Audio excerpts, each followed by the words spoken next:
Quand une personne parle, si ses paroles viennent d'elle-même, elle cherche la gloire pour elle-même.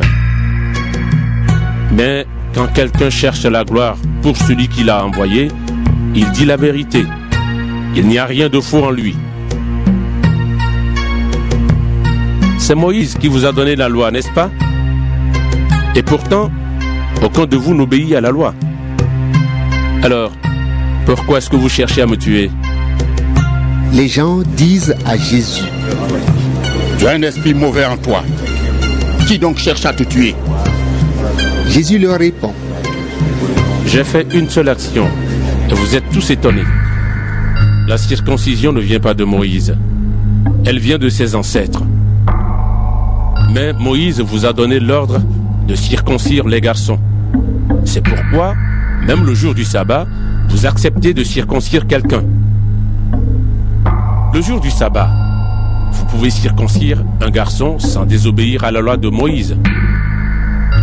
Moi, le jour du sabbat, j'ai guéri un homme tout entier et vous êtes en colère contre moi. Pourquoi donc? Ne jugez plus d'après ce que vous voyez, mais jugez de façon juste. Quelques habitants de Jérusalem disent: Cet homme, c'est bien celui qu'on cherche à tuer. Regardez, il parle devant tout le monde et personne ne lui dit rien. Est-ce que nos chefs ont vraiment reconnu qu'il est le Messie? Mais cet homme, nous savons d'où il vient. Quand le Messie viendra, personne ne saura d'où il vient. À ce moment-là, Jésus enseigne dans le temple. Il dit d'une voix forte: Vous me connaissez donc. Vous savez donc d'où je viens. Pourtant, ce n'est pas moi qui ai décidé de venir.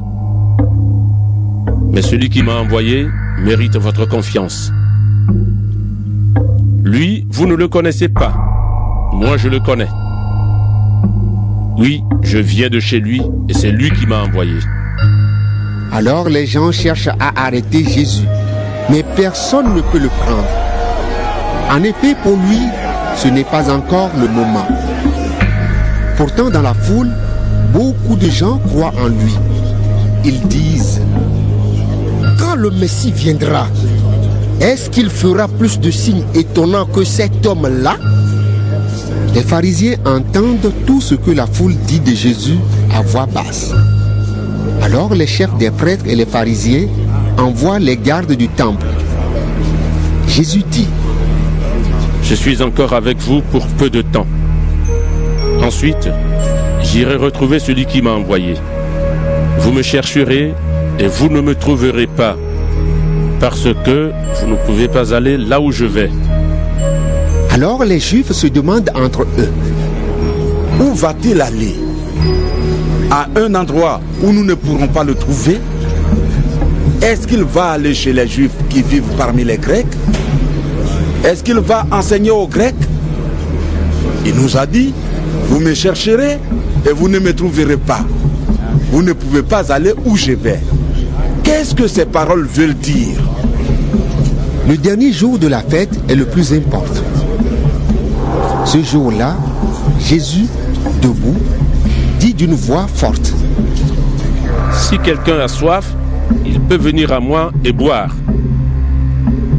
Celui qui croit en moi, des fleuves d'eau couleront de son cœur, et cette eau donne la vie. On lit cela dans les livres saints. Par ces mots, Jésus parle de l'Esprit de Dieu. Ceux qui croient en Jésus vont recevoir cet esprit. Mais à ce moment-là, l'Esprit Saint n'est pas encore venu. En effet, Dieu n'a pas encore montré la gloire de Jésus. La foule entend les paroles de Jésus et quelques-uns disent: C'est vraiment lui le prophète. D'autres disent: C'est lui le Messie. Mais d'autres encore disent: Le Messie ne peut pas venir de Galilée. En effet, on lit dans les livres saints: Le Messie sera de la famille de David. Le Messie viendra de Bethléem, le village de David.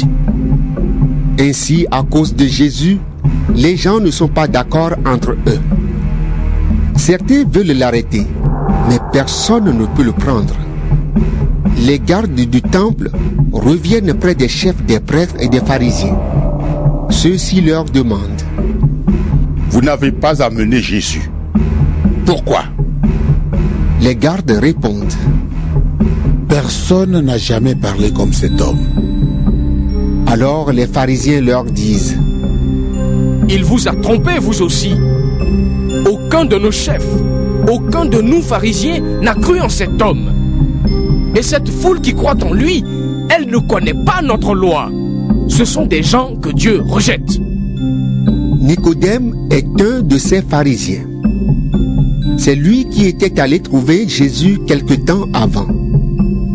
Il dit aux autres: D'après notre loi, nous ne pouvons pas condamner un homme de cette façon. Nous devons d'abord l'entendre et savoir ce qu'il a fait. Mais les autres lui répondent: Est-ce que tu es de Galilée, toi aussi?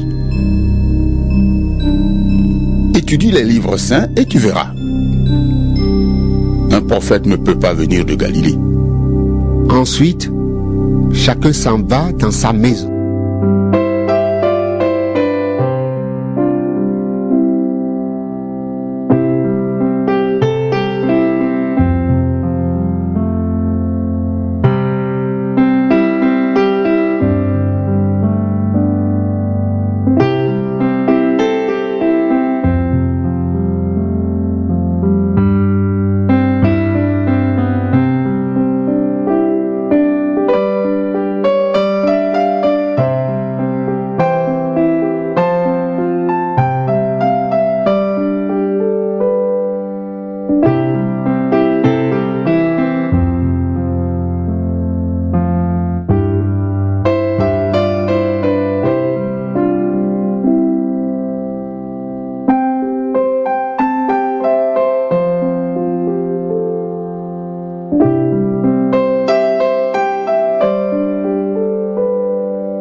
Es-tu pour nous ou pour nos ennemis?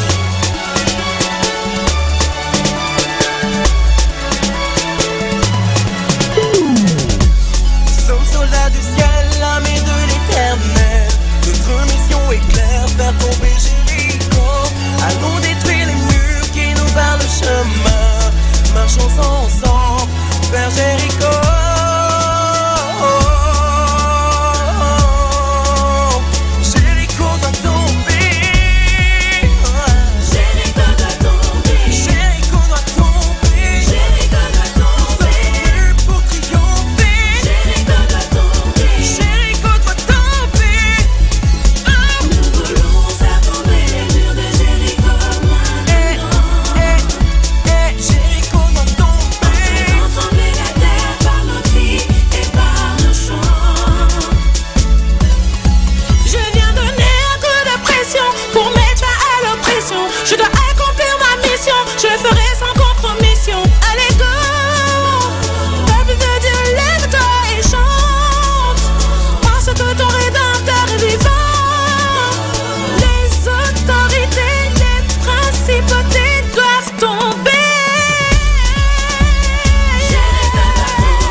pas. Perdre, on n'y compte pas. Un jour nouveau se lève, un chant nouveau se lève. Mon peuple qui se réveille, une bataille qui se révèle. On fera cette fois le tour de la ville, cette fois le tour de nos vies. On marchera sur nos soucis et nos moments si difficiles. Soldats, apprêtez-vous, ne manquez pas le rendez-vous, car aujourd'hui c'est le jour où Jéricho va tomber.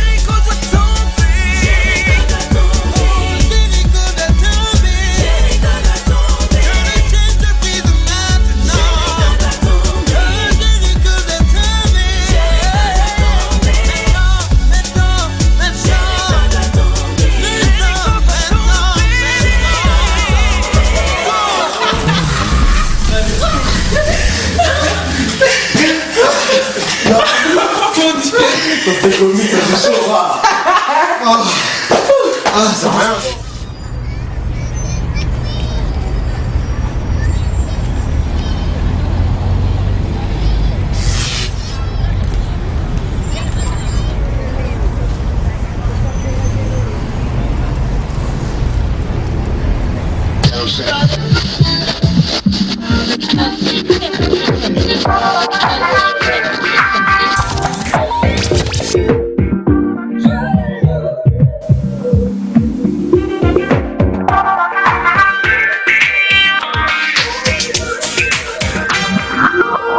Fuck you.